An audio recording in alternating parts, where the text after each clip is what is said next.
Hi, Rue. Thanks for being here. Hi. How are you doing today? I'm good. I'm good. I've been busy since 5:30. It's Wow. been good. Where are you at right now? Where do you live? Salt Lake City, Utah. Okay, is that where you're from? I'm actually first gen American, so I'm actually from Russia originally. Moved here when I was 8, and I've been here ever since. It's just me and my mom here, but now I have a wife and a kid and friends, and but yeah, originally from Russia and now in Utah. Did you move straight to Utah? Yeah, yeah, straight to Utah. Nice. So I've actually never been to Salt Lake. I've been to Moab, Okay.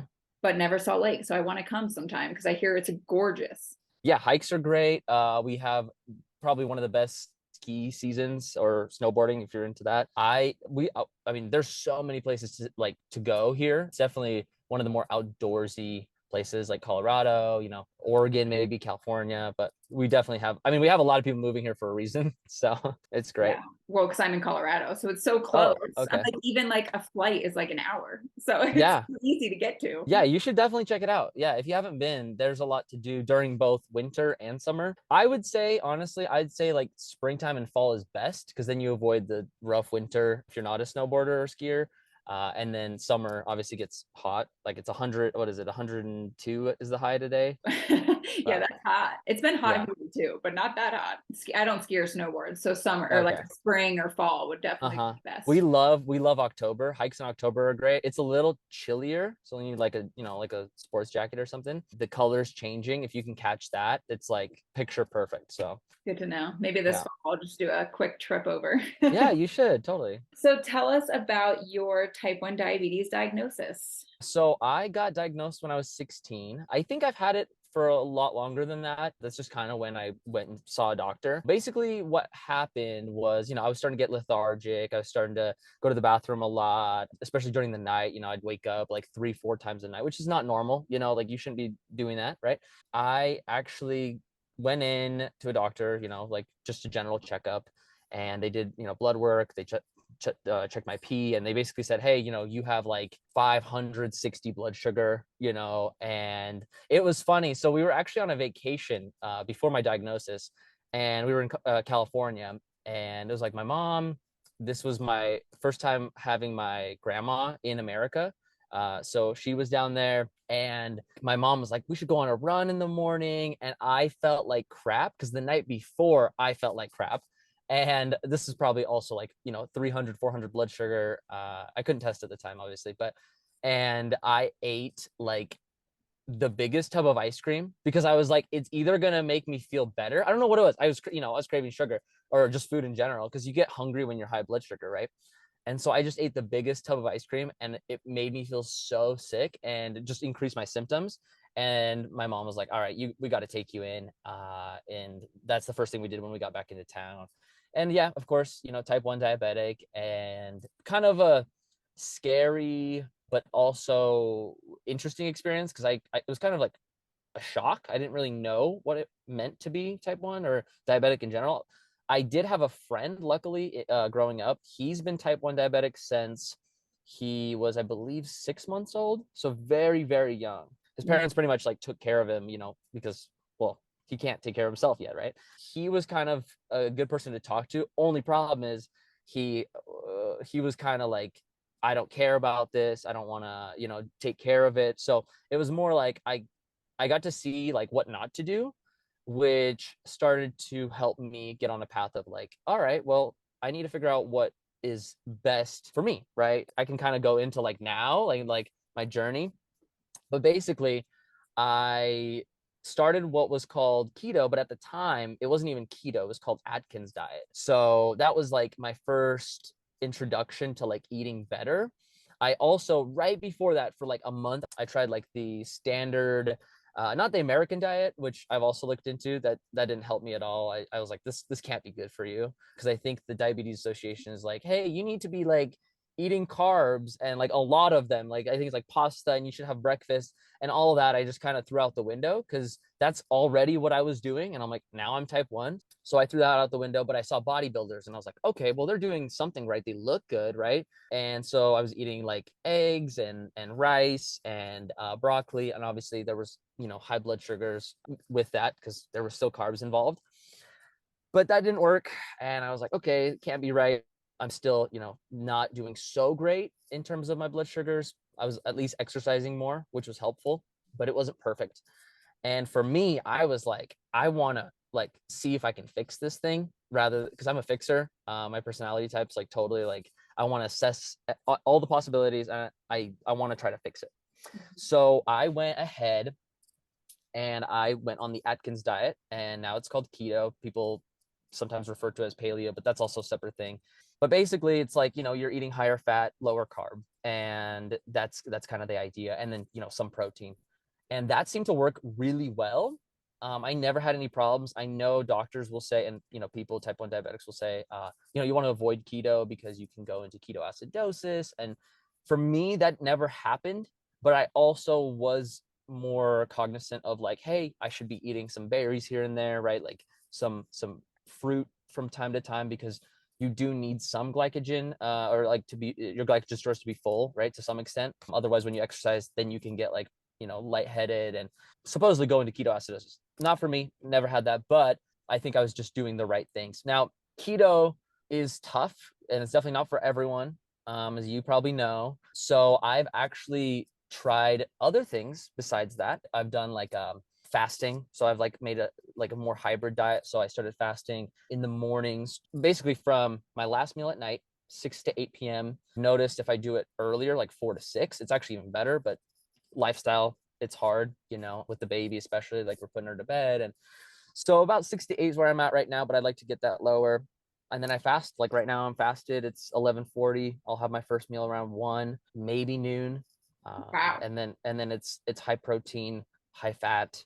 I know there's a lot of products out there that say they're keto, but there's still like sugars involved, because my blood sugars do spike. They're just not as high as like the real, like for example, like a tortilla. There's like keto tortillas now, or keto bread. So if I do have something like that, I would prefer to use those products, but they still spike my blood sugars a tiny bit, and I still have to dose. So, but right now that's kind of where I'm at. And my last A1C was like, I think it was a 7.1 or a 6.9.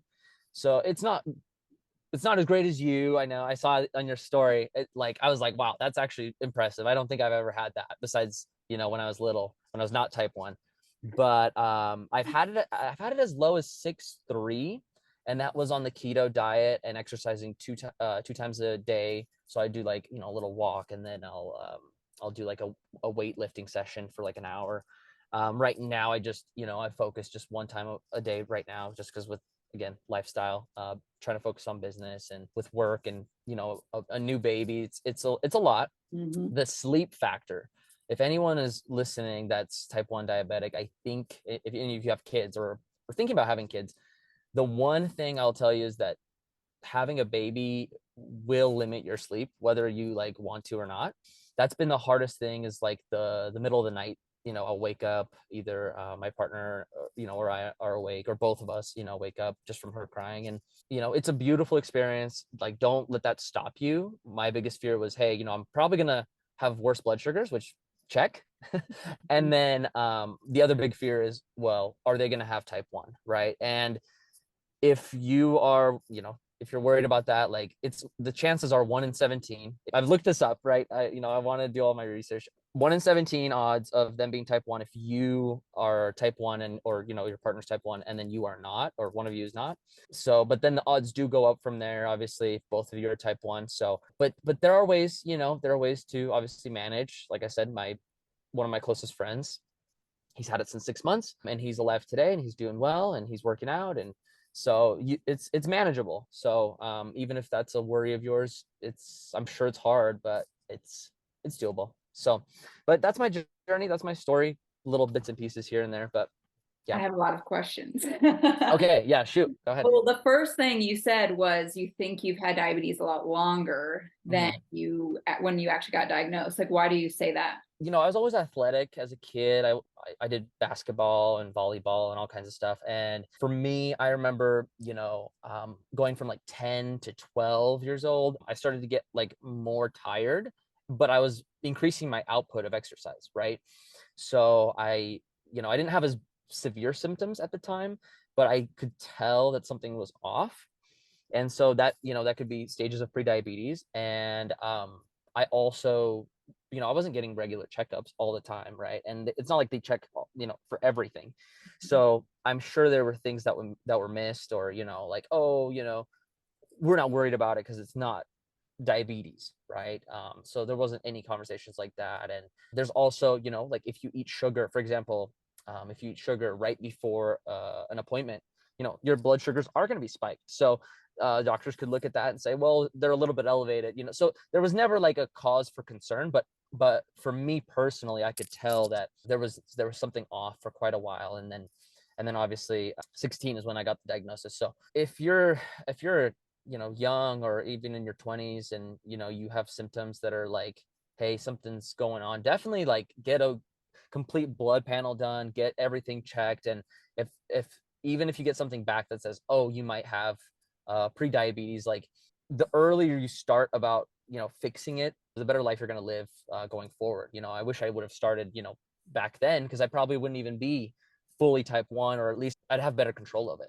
It's interesting you said that though, because I also think the same with me. Like, I think I was slowly getting it over time because I was Mm-hmm. thirsty for years before I was actually diagnosed.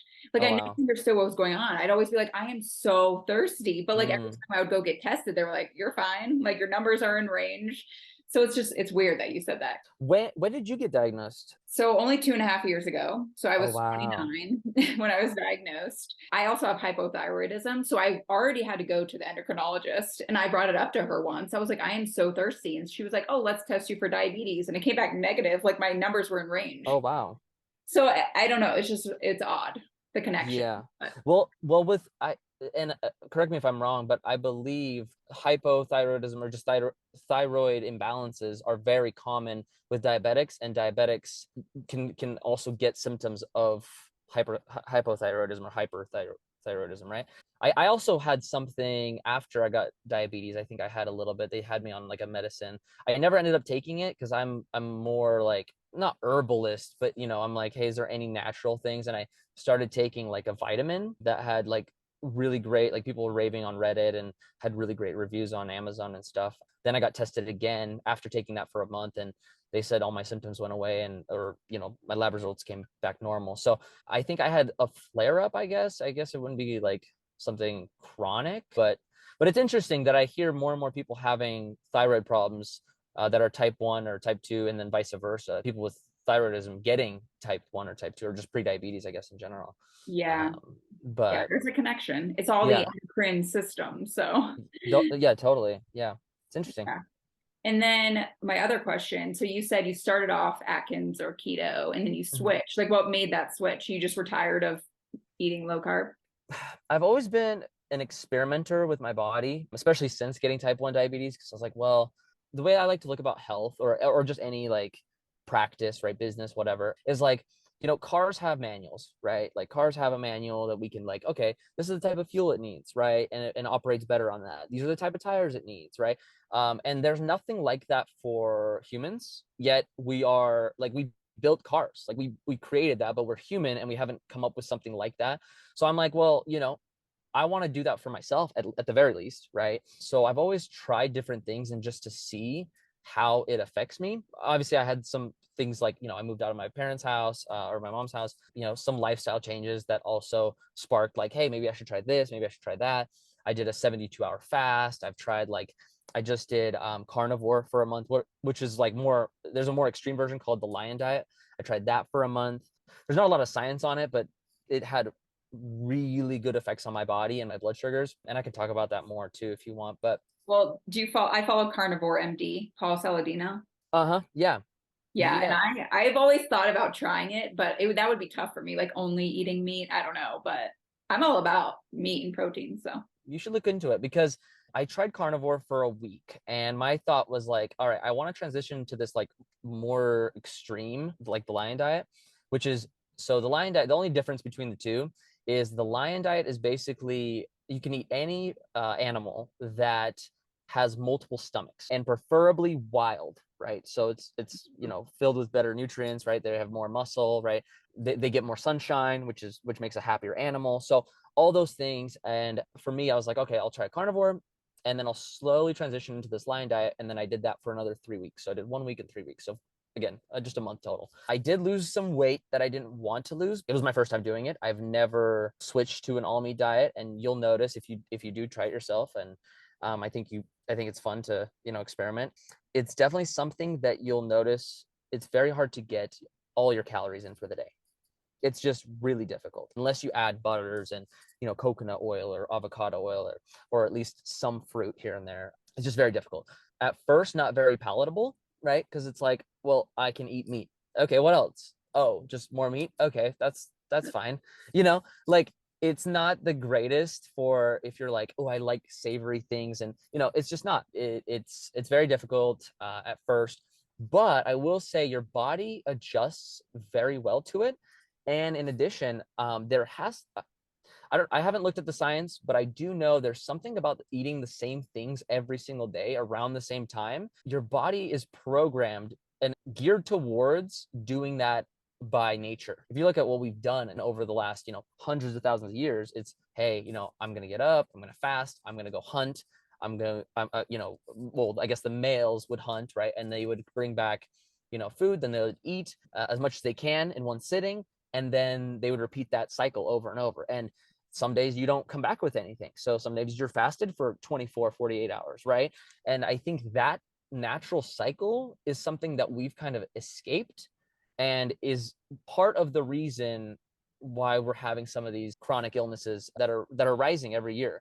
And I think that's just part of the problem. There's a lot of things that you can, look to, like dyes, like, red dye, yellow dye, whatever, those things. There's studies on that showing increase in chronic diagnoses, and not just diabetes in general, but like cancers and all that too. So there's a lot that we could definitely work on, both as like individuals and as like a species, I think. But I think it all boils down to, hey, we are a machine, just like a car is a machine.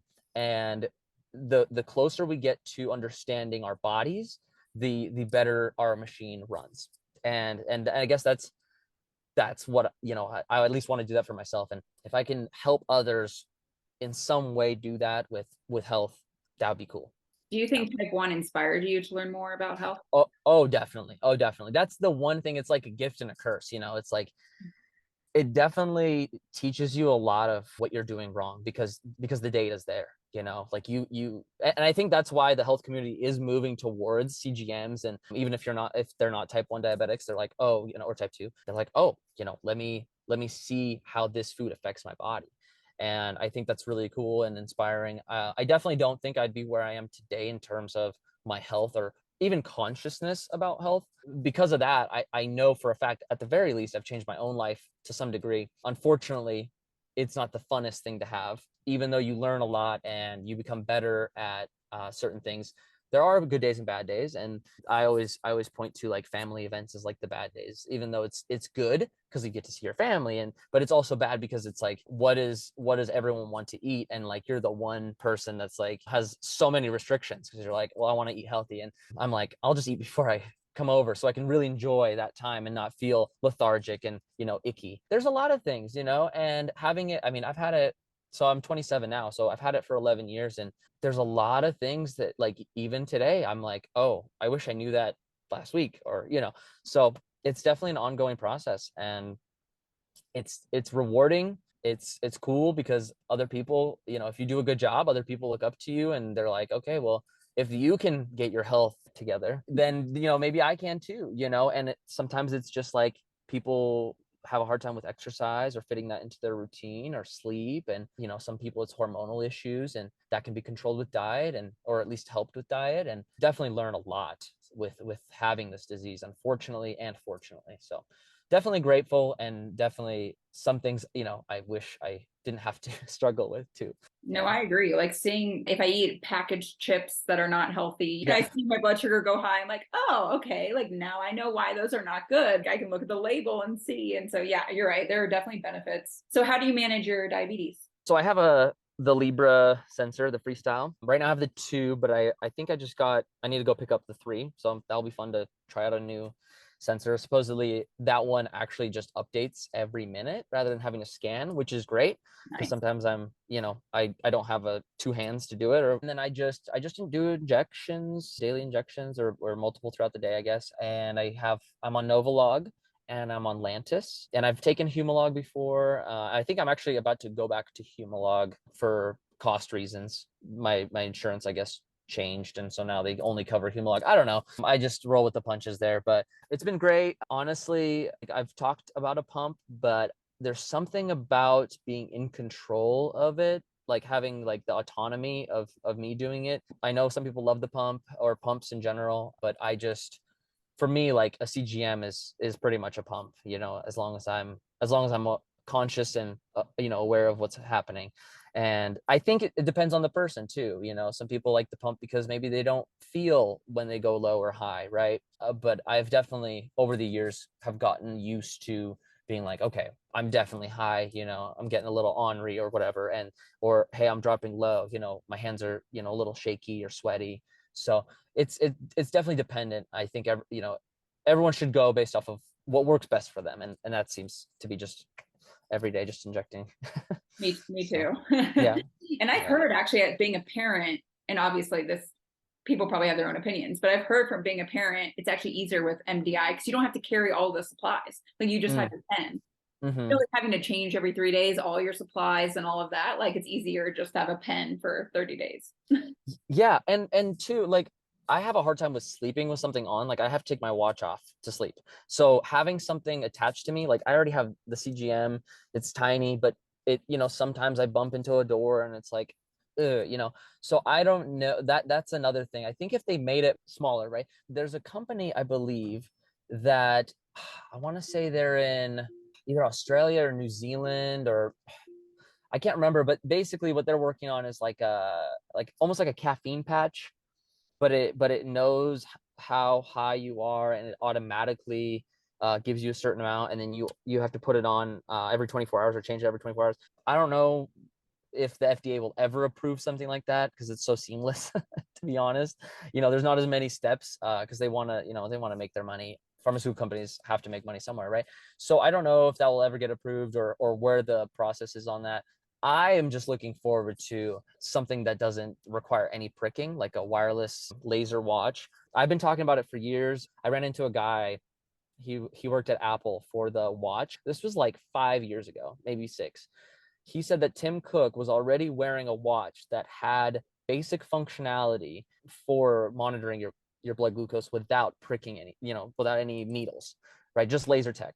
So they're definitely working on it. I don't know if we'll see it soon because it's been 5-6 years now, but I would love for the technology to at least get there. I'd much rather pay $10 a month for a subscription or whatever, however they monetize it, versus something that costs, these are like 300 with insurance for a 3-month supply. So huge cost difference. But I yeah, don't know if I trust that. Like yeah. for maybe an average person just wants to know their glucose range, like great. But I'm like a type 1. I just don't know if I trust the laser. Yeah, the technology I don't think is there yet. I think otherwise we would already have it, right? Or at least other countries would, because I know that Europe seems to be a little more progressive with the tech. If they come up with something, they're more likely to implement it. But you're right. I think here in the West, I think we're just gonna have to wait longer for the technology to get better and FDA approval and all that. So if anything, I think the best that we got is the CGMs for a while.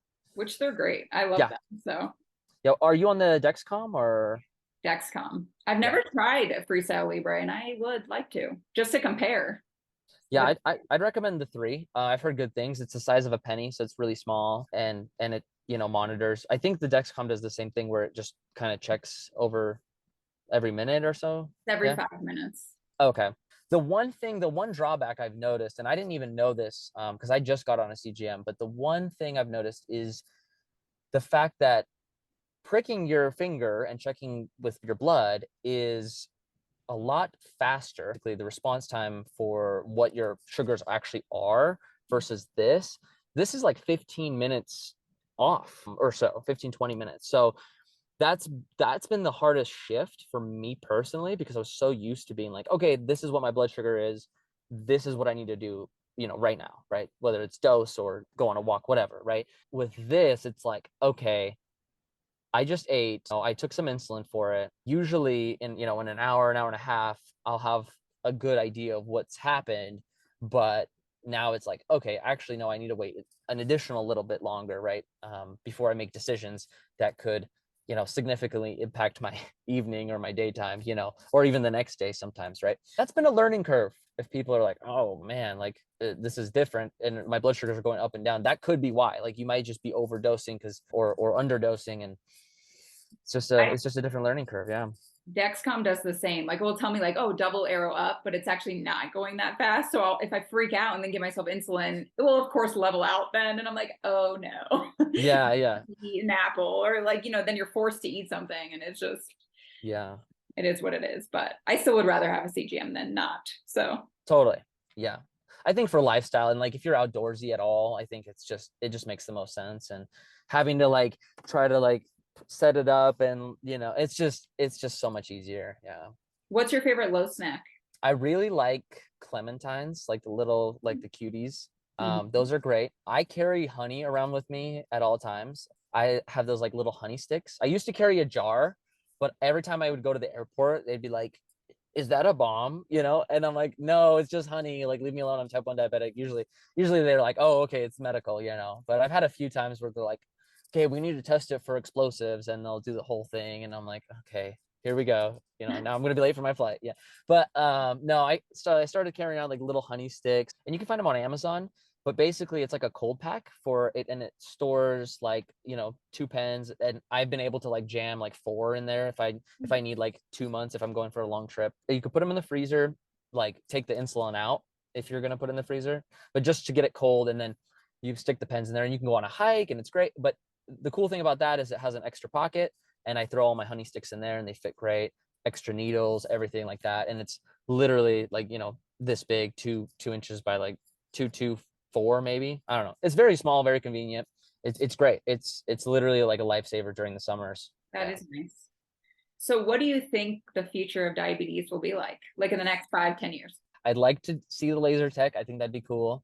I'm a firm believer that someone will figure out how to maybe not completely reverse type 1.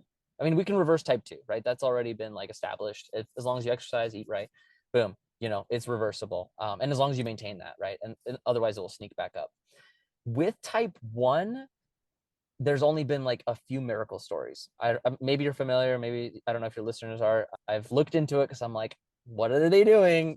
So there was one marathon runner. He did like ultra marathons, and he happened to do 100-mile, and he's used to doing these, and he's type 1, and he's been type 1 for a long time, and he was doing them, and there was one particular one that he did, and he passed out. He went to the hospital, and it ended up being something that they were monitoring his levels and just making sure. The doctor was kind of confused, and they ended up coming to him and saying, hey, you're not type 1, and like right now, your levels seem normal. We've been giving you sugar, brought you up, and they're stabilizing on their own, right? So he's like, that's weird. And they were like, okay, well, just come back, a couple weeks, we'll check you. Maybe they were thinking maybe he re-entered honeymoon somehow, stimulated something. I don't know, but it ended up being that he reversed his type 1 on this run, and they've checked him, multiple months, years later, and he's still type 1 free, or diabetes free. What? That was, yeah. So I hope that we have more stories like that in the next 10, 15, 20 years, and we get an idea of what's possible. Because right now, I think, one, there's a limited number of type 1 diabetics versus type 2. So the numbers are staggering in terms of type 2. So there's more research, more people having these experiences where they are able to reverse it. With type 1, it's a little more rare. Now, obviously, those numbers are going up, so I think we'll see more stories like that. I also think that we'll see more studies done on pre-diabetes and being able to catch it early and being able to reverse it before it becomes a problem. I also think there might be studies, and this is completely like a little crazy, but I think there's something to do with introducing insulin to the body that causes diabetes versus having diabetes. I think basically, and this is my philosophy, I could be wrong, someone can correct me that knows more about biology. I think the honeymoon period and all of that happens mainly because your body is saying, hey, I'm getting insulin from somewhere else. I don't need to produce it anymore. And I think the insulin that we're getting is acting like a pancreas, right? It's basically doing the job, and the pancreas is like, all right, I've had it. I'm tired. I don't want to work anymore.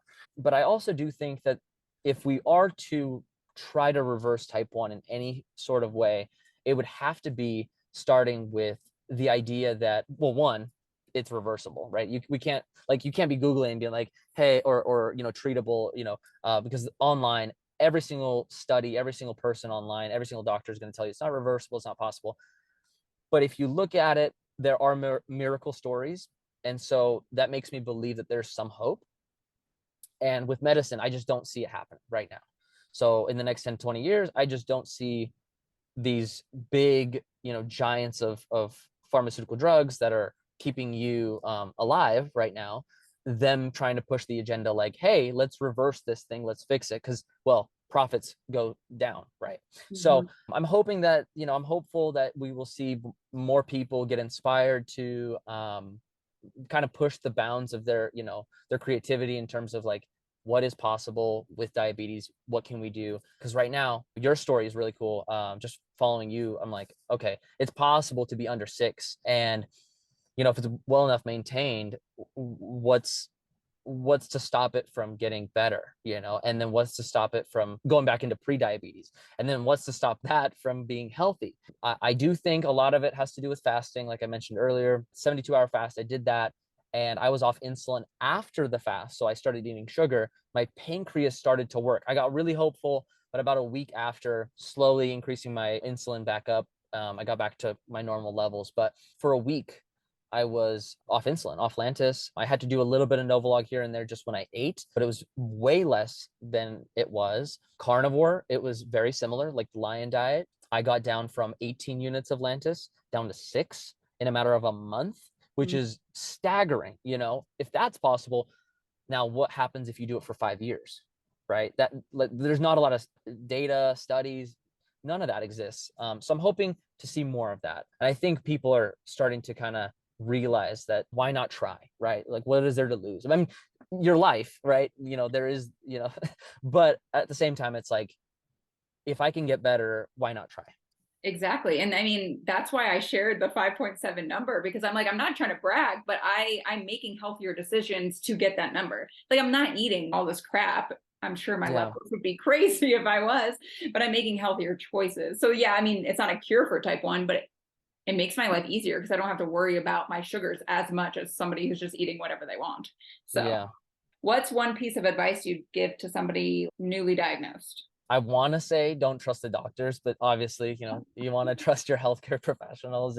But I also had a little worse of an experience. I went to a general doctor. I had an endocrinologist that had an older mindset. So I would say find someone that, hopefully, if you have someone in your area that you can bounce ideas off of, listen to this podcast, find resources, from people, stories, that inspire you. For me, what would have helped is to have the doctor I have now, which he is type 1 diabetic and has been for 20 something years, 30 years. That's been really helpful because, having someone that understands and, lives the life. I know it's hard to find, so it's not for everyone. I got very lucky to have that resource. Took 10 years to find it. So, but I definitely think look for inspiration. I think, exercise every day, do things that you love. For example, if you like cooking, like find ways to, add that to your routine. So that way, and obviously cook more, consciously. That's a big thing, but exercise is so important. Sleep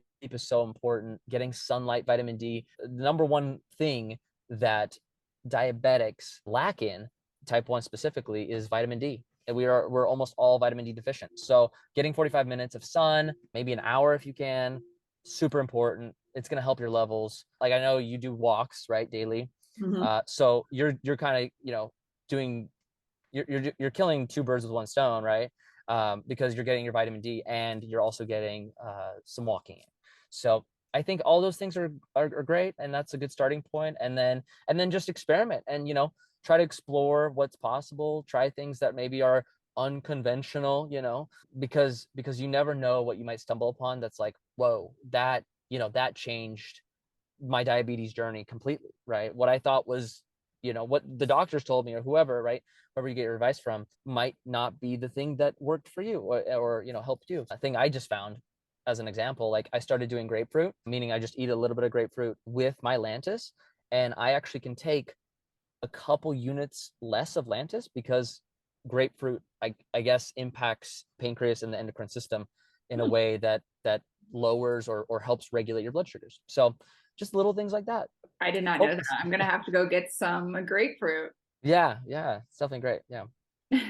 So how do people get in touch with you? Instagram's great. It's just happy to be Ru. So happy and then TOBERU. TikTok. I'm currently building out a website just to basically help people with more than just health. I want to do, like, I'm in the space of helping people. That's literally what I've set my life mission towards. And that's in the ways of health, wealth, and happiness. Because I feel like those are the three things that inspire purpose, and they also are super lacking in the education system. I think, the education system is lacking in terms of those three things. And I would love to help people get a better just understanding, of it. And then from there, it's up to them, right? To make decisions that are, going to either benefit them or hurt them. And hopefully that's enough. So far, it's been great. And if you have any questions along those lines, I'm always more than happy to chat, especially if it's, you're an inspiring, health person or a health guru or a wealth guru or whatever. I'd love to connect and maybe share what I know. And there's so much I don't know, too. Well, awesome. Thank you so much for being here. Yeah, it was a pleasure. Thank Yeah. you.